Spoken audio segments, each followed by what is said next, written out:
Sikoyo Nazali, cadre et un mouvement de libération du Congo, parti pour na valeur à Banamboka et Tozali wana pona kosala musala oyo et longo bani pona kopesa Banamboka sorti monene ya kitoko pona batante na bango. Ngai na bandi nazaki naza très jeune na kati ya parti na ki pende elenge depuis 2004 ou 3. Vous avez déjà dans le mouvement de libération du Congo. Non, écoutez, j'ai beaucoup été impacté. Hein, c'est-à-dire que l'impact au président Jean-Pierre Bemba Azara pour lutter hein, pour instaurer paix dans Mboka, pour instaurer démocratie. Donc ça m'avait beaucoup touché et c'est ainsi que j'avais vraiment voulu œuvrer dans ces partis. J'ai vu qu'un homme qui a beaucoup de possibilités, mais qui a sacrifié sa jeunesse pour Mboka Nabiso, pour lutter à ce que dictature Oizala qui est installée en Afdel et Kenda. Donc tout ça, bah, valeur na union soana, donc pour ça qu'il y a quoi adhérer dans parti parce que vision na na mona kezaki vision moko cohérente, paix malamu pour épanouissement en Mboka. Avant Sun City, tango dictature et kotina Mboka, le président Bemba akendaki maki pour lutter, tala pama Afdel yaki na mopepe mabe hein.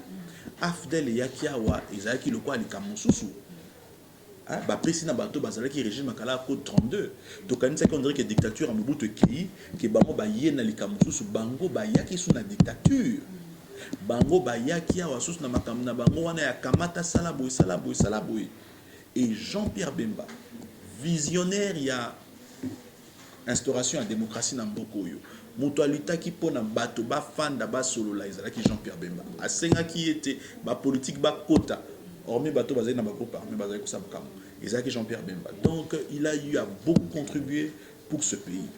Donc c'est tout ça, ces atouts là m'ont poussé à adhérer au sein du MLC. Pour l'instant tostolobaki que total à liboso. L'amour et kabouanité, ça y est, bah démarche ça les aller à titre individuel. Bah kotinda invitation na moto. Ils allaient à une invitation collégiale au babeng ici Lamouka. Non, batindeli président Jean-Pierre Bemba, batindeli président Maurice Katumbi, barotine de la Sogipe, batindeli Nante Martin Fayulu, toi Adolphe Mouzitou. Si comme moto na moto, jugé bon, yakotala. Bon, est-ce que caractère y a invitation est-ce que makambozo salema oyo ezo sengela que to que nkoyoka ninyo babengeli biso? Cela ne vous enlève pas votre appartenance à la Mouka. Cela ne vous enlève en rien idéologie à la Mouka, lutte nabino au sein de la Mouka. Ozaka na idéologie moko, ozaka na kati la Mouka. Mais vous empruntez un chemin d'écoute. Yako yoka. Nini ba bengeli ngai. To éviter contenu à Kendela ki braza yemoko yebiango. Ce qu'il a ici, il a été contenu et que ça a été retenu et il a d'autres brèches yako faire aboutir nango. Maïmatali Congo biso MLC na président Piotolobi. Nous soutenons le dialogue entre les Congolais. Ce qui Martin Fayulu, le plan de sortie de crise n'a aboutir et loco et que nous devrions nous allons nous soumettre. Donc au Kenda, ma union c'est ali dialogue entre le Congolais, tous soutenir. Non, je viens de vous dire ça maintenant ici, Maman Nangaï. Rencontre Wana Ezalaki invitation. Anyaka Lobani. Ba invité yé. Akeko Yoka. Ayoki. Alobi pe yaye certainement. O Azali Namona Makanis Naye. Abimi. Atikeli président primaire Naye après ma consultation. Azo décision. Mais. Les camarades Lobami Ngeza Sosuta. Bota la. Depuis campagne. Bemba Benga la mobilisation. Yakoyama Martin Fayulu. C'est faux et archi faux. Bemba bengaka toujours na eza ba style na ya salelaka. Asala même ba vidéo ya campagne ya Moïse ya Fayulu. Abenga na ba téléphone pour na Fayulu. Malgré que Fayulu a trahi ça à MLC en 2006. Bon, lui-même personnellement non s'est prononcé mais ba communicateur na yé bazako travailler ma bé pour président Martin Fayulu. Bazako ça il a eu campagne moko ya malamu te. Parce que bazali ko attaquer ba partenaire naïe. À Robert Tabiso par rapport à quoi? Toi on a problème naïe ta? Toi on a problème naïe pour Betabiso. Ce que Azako Betabiso, ça veut dire qu'il y a un monde toujours confirmé que Aza est ingrat. Parce que nous l'avons soutenu pour na Akbima candidat commun, financièrement, politiquement, nous l'avons soutenu. Et puis aujourd'hui, il va commencer à déléguer des gens pour nous insulter, ou soit dire des trucs Yamabé contre Bisso. C'est de l'ingratitude. C'est de l'ingratitude, pure et simple. Qu'est-ce que vous entendez par collaboration? Et le Congo na lingindete ezali obozobenga collaboration. Il n'y a pas eu une collaboration, il n'y a pas de collaboration. Nous avons été invités, notre président a été invité. Mais Martin Fayulu est coordonnateur à la MOUCA. Collaborateur, les coordonnateurs et collaborateurs. Comment ces petites invitations est liée? On va informer collaborateurs. Le MLC, avant la MOUCA, le MLC existe. Le MLC est un parti politique. Monsieur Tshisekedi Tshilombo a souligné qu'il va entamer dès la semaine prochaine les consultations auprès des leaders le plus représentatifs. Alors, il a aucune formation politique, coalition, non. Mais je te dis bien que semblerait-il que Yemoko a décliné la démarche d'invitation. Bon, Yebisangaï. Ce qui Yemoko a jugé bon, à tout niveau, de connaître, n'aboko na boui. Ba Nico, comment on est Nico Mayangela ou Mayengela ou quoi que ce soit. Ba propos à tenir. Ils allaient ba propos moko discours toi. Non, bah propos moko oyo ayebi il prédit des choses oyo biso moko na toyebi à côté. Il y aura un gouvernement boyé avec un premier ministre boyé. Ça n'engage que Nico Mayangele ou je ne sais pas comment il s'appelle Nico Mayangele ou quoi que ce soit. Mais ayoki biso tokei na consultation na moi. Bango bakei bazo ke na ramsu na butu. Yé na braza kende ko sali Martin Fayulu. Tout le monde y a image. Mais quand ça qui n'a pas ça, à quel est-ce que ça va? Biso tokei na 12 heures. Caméra ils ont comme on a biso. Mais il y a qui kuna aibisi peuple congolais que yo na kati qui na braza kuna na kena sur la makambo tali plan de sortie de crise. Parce que nous n'en sommes même pas encore là. Il ne s'agit pas d'un poste, d'un partage de y a pouvoir à wa. Moi, je suis maman Rosette, je suis dans le plateau. Vraiment aller de l'avant, vous posez des questions intelligentes, il y a besoin de battre. Voilà pourquoi c'est bien nayak. D'entre les jeux directement, tu as une consultation, bon,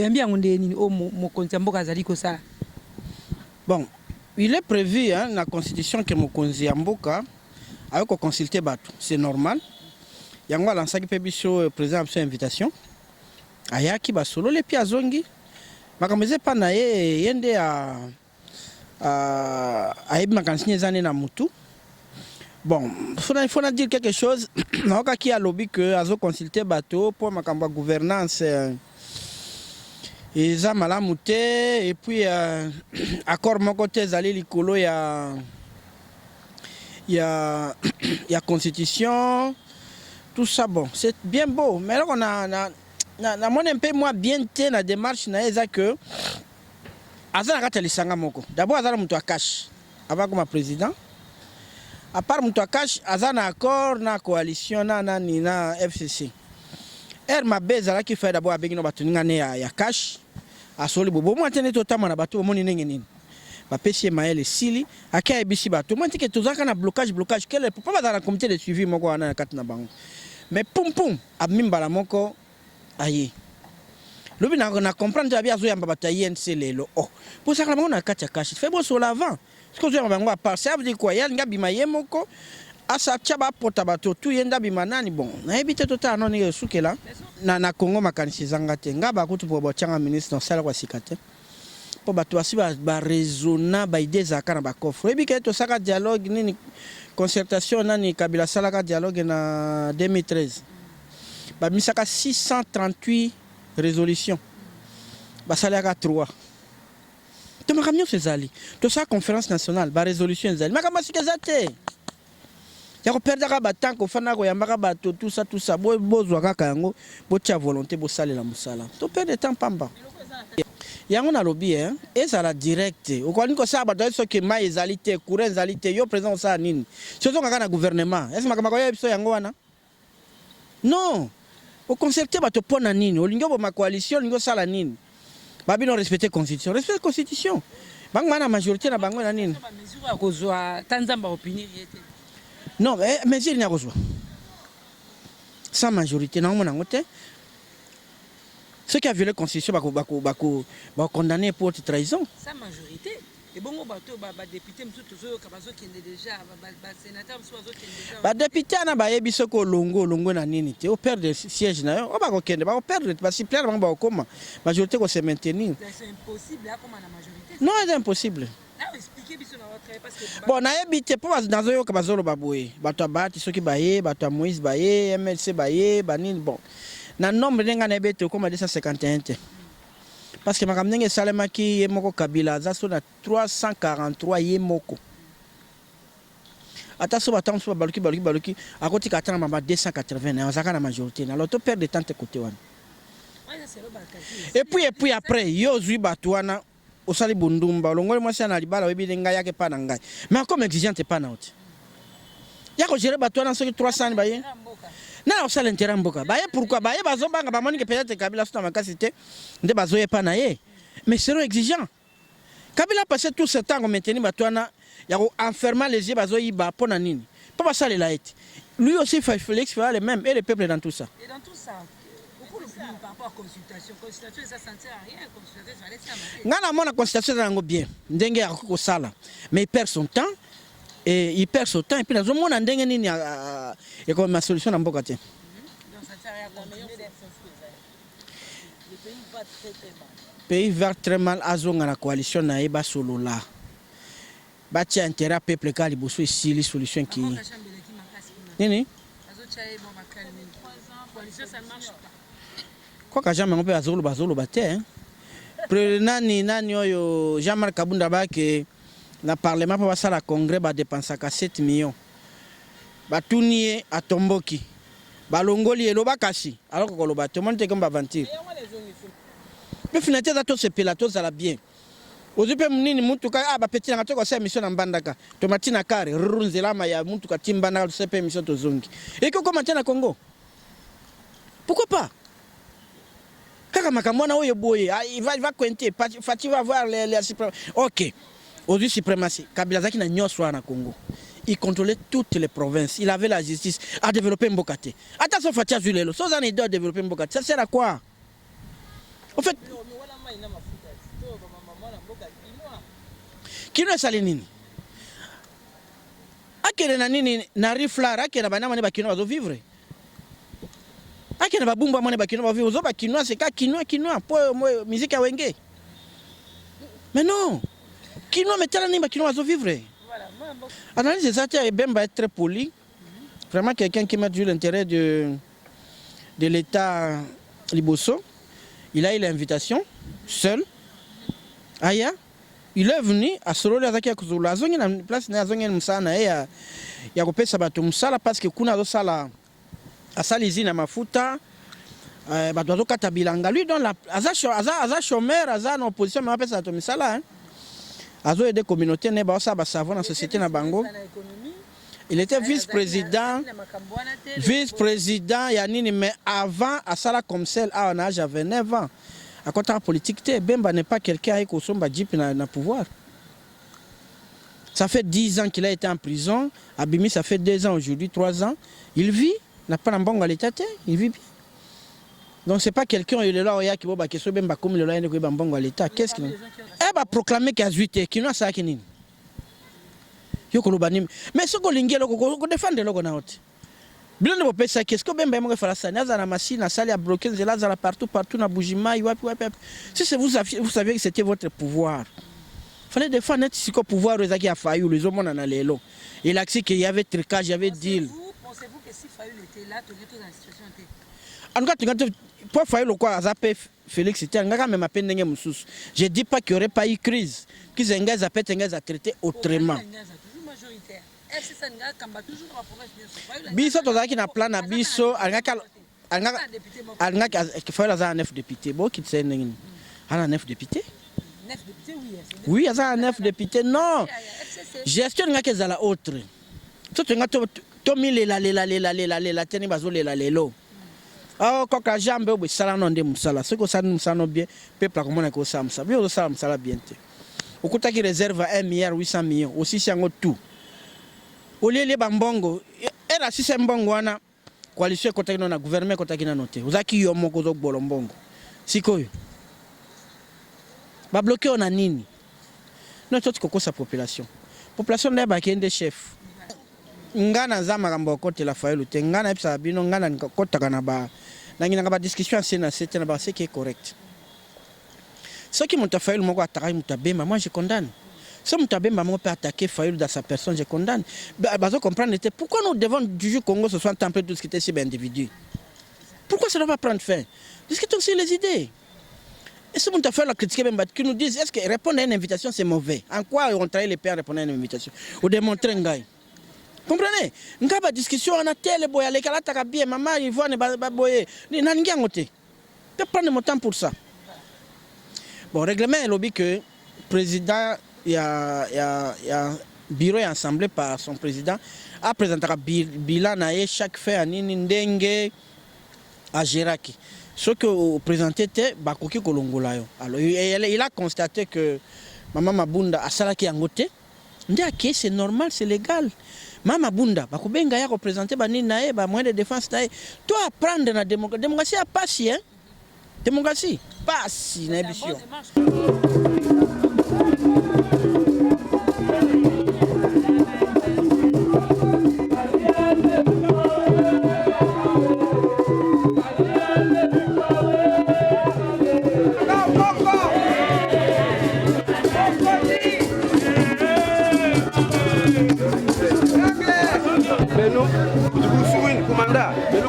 Betu Mangori, Ka, Nuyu Manda, Suni Mundama Parke, Mundama Leta, Ka, Benu Komandumi, Betu Mangori, Utukeria, Mandaba Simone, Denmen Liabimo. That's the Messi Seve, Marie Louise, Messi Seve, King Labulu, Musibil Muking Labulu. Betu Saria Buluya, Matu Monsnanto Manda Tusumoni, Benmen Liabimo. Butusuini Mundama Parke, Benu Komandumi, Betu Mangori Koko. Enka, making la Bulu, Biki, Butukeria, Musibil Muking Labulu. Butusuini Muparke, Mandama Leta, Benu Komandumi, Betu Mangori. Butukeria, Matu Monsnanto Banda, Matu Monsnanto Manda. Boko bokonzi yango bo memaki yango kabino ba problème kaka boye oya biso leta ko pesa batu bokonzi tokotika bokonzi ote tokolakisa yango bo pesa batu nyonso makasi batu nyonso oyo bazali na kati esika na o bayete bazwa makasi bokonzi oyo Jelo Binza yango lelo batata mwasi bakoko ba mama leki ba yaya ba leki bango nyonso ba pesi ngai confiance Batelemi singa ba pesi ngai confiance bo pesa biso chance bo pesa biso chance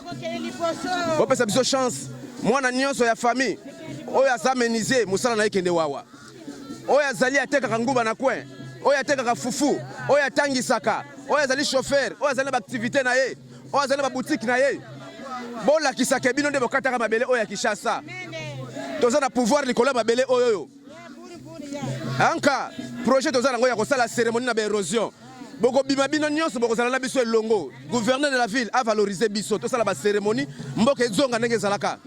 De Kambouté. Oyo to sala ka musala construction. Oyo to sala ka musala menuiserie. Oyo to sala ka musala mécanique. Bo pesa bango chance. Bana babumbu balia malamu esengo ezonga na vie ya bana babumbu. Merci. Tomoni yo awa na kati ya cérémonie monene na éviter. Tokoko ba ke cérémonie ezamba la liboso to so sala. Mais ya lelo sala ngo supo na ni. Alors, biso na culture, vraiment eloko liboso na respect des morts. Nous avons un respect na ancêtre oya biso.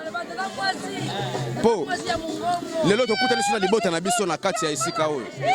Je crois le 1er août to honorer bango ko tchaba Pierre Tombal. Alors lelo toyaki pona mama Thérèse Maingolo. Yango moni esengo ezalaka na mokili oboti na yo okomona esengo. Lokola Maingolo abotaki na ye. Ndo moni lelo esengo oyo bana na ye pa abotaki baboti biso. Ndo moni toye kozongisa esengo lelo ekoko na biso ko tchela ye propriété na tombe oya ye. Ndenge tolobaki na projet to sala ngo to sala ba cimetière nyoso ezonga. Nde to sala kati ya chefferie ya Jello Binza et pa ya Kimpe Pierre Mikasi. Esika oyo aza ko pema na paix. Ngafani Victor esika aza ko pema na paix. To sala na ba Matuba Abraham.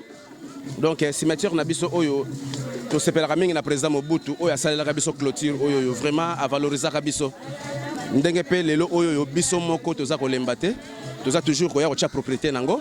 Je crois na ba moment ekoya peut-être le gouverneur de la ville a comprendre qui est Kimpe Pierre a ko valoriser peut-être chef de l'état ko sala pe loko a ndenge président Mobutu asalaki. Donc lelo visite na biso awa toyaki ko tia ba ko bongisa Pierre Tombal ya Mama Thérèse, oyo abotaki na ye, Mama Ingol, Thérèse.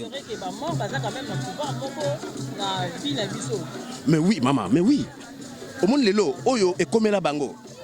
Ndenge pe lobi biso na yo, au monde lelo, ngai na to na bomoyi. Mais lelo mwana botami lelo, morne, akufi. Tuna ngai morne wana mabeni ni asali. Eloko na za kote ya nde batu nyonso me ba jeune, vie ya mutu eza mutu. Faut pas mutu na biso to mela bimela mela. Soko meli bimela mela, okomi inutile na société. Vie mutu eza mutu fo yeba nini ozosala na vie mutu oyo monaka ekokobisa yo riche mutu oyo monaka ekokomisa mobola oyo ba entretenir mutu. C'est pour cela bateau oyo monelo ba wei bazalaki ba wei te bazalaki pe ba être humain lokola yo basali pe sengala ko sala na mokili ndo mon lokola ba botaki na bango esengo lokola ba botaki ba tata mwasi na biso bango ba tata mwasi na biso papa na biso ba boti biso. Mais pourquoi pas tozwa makasi na tango nzamba la mosinga na yo morne kuta kufi mengano tuna bomoyi. Pardon makambo mboka soko bando tunanga makambo mboka. C'est malheureux pour moi. Nabino presse, ezali pasi. Tout le temps na le kaka na média na lobaka pour na ko interpeller bato tout bazana ba hiérarchie kuna na ba kabila chef de l'état. Bato bazaka pemena ba konza mboka bangonde bazalaka mabe. Ba konza mboka bazalaka mabe te. Papa mongo to linganda kuna ila lanzala. Kabila auto ko le président awawa. Il y a des gens aussi basala ke ba campagne mabe ko lokele ba faux chef coutumier ko memra pembeni ya Kabila. Biso to wela kate, biso de ba koloki sasa, biso mbinza yango yo moni. Bon, lelo bato bazali pembeni na président Félix Antoine Tshisekedi. To lingite be rero wana o esalamaki. Ba chef coutumier bo benga ba chef coutumier. Tous ces gens là, il y a des vrais chefs, il y a aussi ba chef coutumier bazana qualité te. Ba ko lingate ba vrai chef coutumier ba kota na ba lisanga wana. Tu vois? Ba sala kabal na bango ba fabriquer ba chef coutumier na ndenge na bango. Tu vois? Na lobaki yango na moment o ya fachi fini makambo wana fona dénoncer yango. Si bato nous sommes même pas chef de l'état kuna. Tous ces gens là sont des chefs coutumiers. Chef coutumier oya tikeli biso bokonzo ya Kimpe Pierre yeyo mutakoto ya belge na mboka oyo bozono no image ya cimetière na. Est-ce qu'il y a manqué yo bozala quand même la délégation parce que yo za konza Jello Binza na ko manquer te soki nga na manquer na délégation wana eloko moka malongo ko sala na ville oyo ezate. Je vous dis clair, c'est nous les autochtones de la ville province de Kinshasa. Pouvoir na sa na makila na ngai Kimpe Pierre ato yena munduki ko beta na yo soko bominga lobe bomanga sute na kufa na yo na famille no bomisi bango tout ça la makambo malamu po mboka kende liboso, n'est-ce pas? Mokonza mboka ina idée afongoli motema na, n'est-ce pas? Azana besoin tendance nyonso akutana parce que pouvoir coutumière na pouvoir ya l'état etambolaka ensemble. Avant babenga chef de l'état babenga liboso chef coutumier. Oye biango. Avant babenga na chef de l'état babenga liboso chef coutumier. C'est d'abord ba coutumier nde batu basali loyo ti administration ye koko ngam da travailler na belge. Tant belge ya akutaki grand-père na ngai Kimpe Pierre. Akutaki Kimpe Pierre a honoré qui est na bandenge senga ba honoré azalaki na ngwende na ye apesi ba mabele ba cité des anciens combattants apesi bande kona biso ba luka ka luka union congolaise Donc c'est un peu ça. Mais pour na makambo qui est namboka ngala za politicien, nous sommes en politique. Mais bango batu bazana niveau ya la présidence, niveau intérieur, batala malamu. Bon ya ko tele chef de l'état, bolobi batu so ba chef coutumier. Tous ces gens là, ce sont des chefs coutumiers. Mboka la bango ça va. Chef coutumier ba yeba gaye na voka na bango. Ya biso voka yango yo. Alors lelo yo bande ko na ngai famille na ngai batata na ngai ya basi, batata na ngai leki, bakoko na ngai ba pesi ngai confiance na kamba libota. Alors tant ba pesi ngai confiance wana. Ce que nous avons bidon, nous avons confiance en nous. Alors, nous avons sunga bango. Nous avons sunga famille nangai. Nous avons boye. Bakanisaka te biso yoka koteka mabele. Ba umbu balongo la biso na ida mabele. Tozana bana batangi. Tozana bande kopé batangi. Ba pesa biso ba kota na biso. Tozana besoin to émerger. Ba o batangi misusu ba kovanda tina ba Afrique du Sud tina ba poto po misala ezate mais ba kolo ville à Kinshasa. Tozana bana batangi, ba papi choma tendele, tozana ba Abraham Mutedi. Ate papa nanga eleki azana Afrique du Sud baza bato batangi lobi bazana pe ba ministre na mboka opo sunga mokonzi mboka na biso tozana ba papicho batendele tozana ba Gaston Bateke tozana bana ebele ailleurs batito golo ba poselaki pe bon malheureusement ba maki ba candidat malheureux mais biso bato ko postuler te biso bato ba quota na ba provincial ba kei nous sommes là nous sommes un peu trop badini nous sommes en politique. Mais politique peut senga biso ba pesa biso pe ba poste oya biso ba administrateur na biso pe bazala et ko sunga pouvoir ya Kimpe Pierre. Sikoyo bango bazo kende concertation wana mokonzi mboka atuna bango. Nani mokonzi ya Mbinza? Po mokonzi mboka avandaka na mabele pa na ngai. Bureau na ye eza na mabele ya Kimpe Pierre. Parquet général eza na mabele ya Kimpe Pierre. Parlons du peuple eza na mabele ya Kimpe Pierre. Snell barrage bachana mabele ya Kimpe Pierre. Régie des eaux eza na mabele ya Kimpe Pierre. Tozami na document ko konde ndo zula mbongo na régie des eaux. Depuis 54 wana elala bongo. Alors ba umbu ba ko vivre comment? Okomona mwana mumbu elongi ya 20 ans, mwana 20 ans elongi ya bata 30 ans. Grand groupement chefferie et comment qui un peu abandonné, délaissé. Mais na moment oyo ngai libili menkodi Kimpe Mikasi. Kisimbi. Famille pesinga chance, l'état pesanga maboko. Tomeka okende liboso.